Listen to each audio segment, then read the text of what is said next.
안녕하십니까. 졸업 설계 스튜디오 수업의 포용도시 주제로 발표를 하게 된 4조의 민재용입니다. 저희 조원으로는 이성균, 최지원 학우가 있습니다. 여러분들은 포용도시가 무엇인지 알고 계신가요?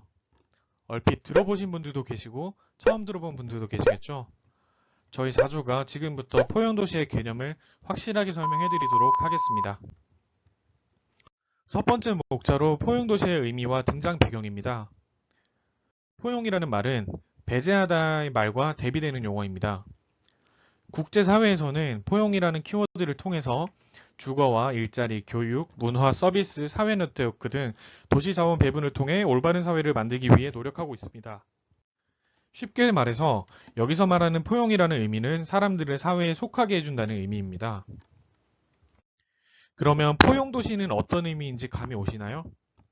포용도시란 모든 도시민이 공존하고 사회 공동체로 참여할 수 있는 도시를 말합니다.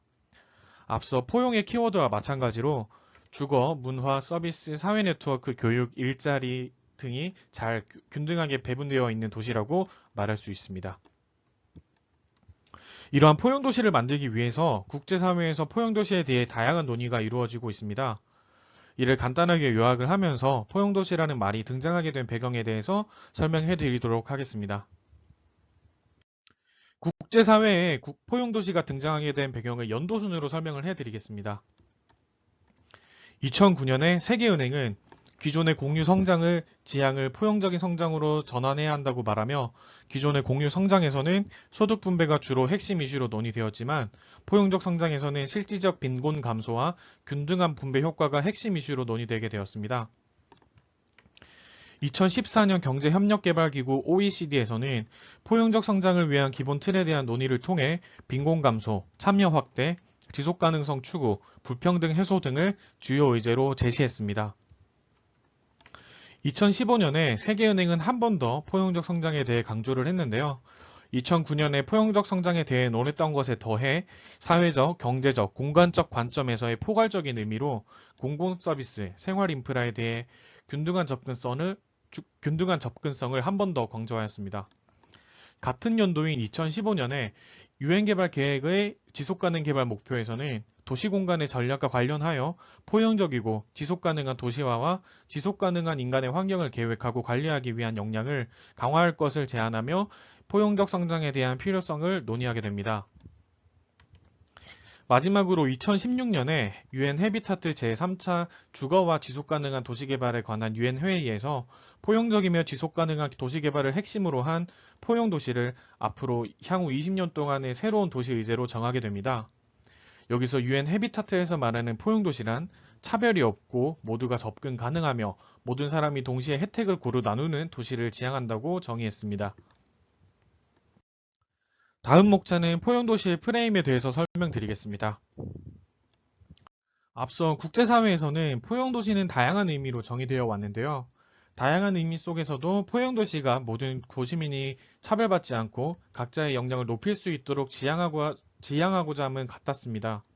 즉, 도시의 모든 도시민이 공간적, 사회적, 경제적으로 차별받지 않고 살 수 있도록 개인의 경제적 역량을 높이고 사회 배제를 최소화하는 도시를 만들고자 한 것입니다.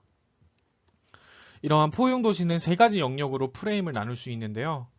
공간의 영역과 사람의 영역, 그리고 관리의 영역입니다. 이러한 세 가지 영역이 잘 이루어져야만 올바른 포용도시가 될 수 있다고 합니다. 이를 간단하게 요약해서 설명을 해드리면 공간의 측면에서는 도시공간과 도시의 서비스의 공공성을 강조하며 공공서비스의 접근성과 생활 인프라 접근성을 공평하게 공유하며 지역 간의 격차를 해소시키기 위해 지역 형평성을 추구할 수 있다고 말하고 있습니다. 그리고 도시민의 커뮤니티 공간을 만들어 줌으로써 사람들의 참여를 유도하는 기능도 해줍니다. 사람의 측면에서는 모든 도시민의 이용 권리를 존중하고 다양성을 인정해야 하며 소외계층, 다문화 가정, 고령화 사회 등 현대사회에서 드러나는 사회 문제를 해결해주며 이러한 과정을 통해 사회적 배제 현상을 완화하며 계층 간의 갈등을 해소할 수 있습니다. 도시관리 차원의 측면에서는 지속가능한 이용이 가능한 관리가 중요하며 구성원들의 사회적 참여를 유도해야 하기 때문에 투명성과 책임이 필요한 측면이라고 말하고 있습니다. 마지막으로 포용도시의 필요성에 대해서 설명을 드리고 저희 발표를 끝내도록 하겠습니다. 한국의 경우에 급속한 경제 성장 과정에 있어서 도시화와 산업화가 동시에 진행되었습니다. 이렇게 도시화와 산업화가 급격하게 진행되면서 한국 내 빈곤 문제의 양극화가 일어났고 계층 간의 불평등이 생겨나게 됩니다.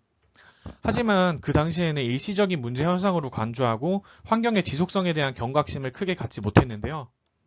그러한 시기가 지나고 나서 도시에서 재개발 문제가 부각되기 시작합니다. 개발에 따른 배제 현상이 낙후된 구도심 지역에 활성화되어 중산층 이상의 계층이 유입되면서 기존의 저소득층 원주민들을 대체해버리는 현상인 젠트리피케이션 현상이 나타나게 됩니다.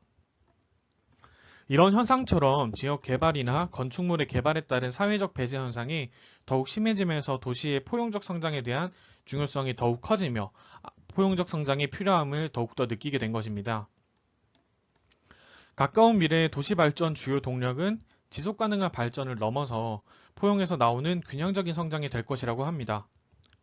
포용적인 성장은 모두를 포용할 수 있는 공간을 제공해서 도시민들이 제한 없이 다양한 활동을 할 수 있도록 해야 하며 도시민들을 위한 환경과 관리가 바탕으로 되어 있을 때 사람들의 사회적 의사 참여가 보장된다고 합니다.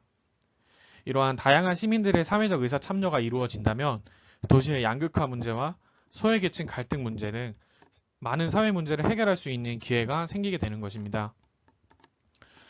여기까지 저희 포용도시에 대한 주제의 발표를 마치면서 발표를 마치도록 하겠습니다. 감사합니다.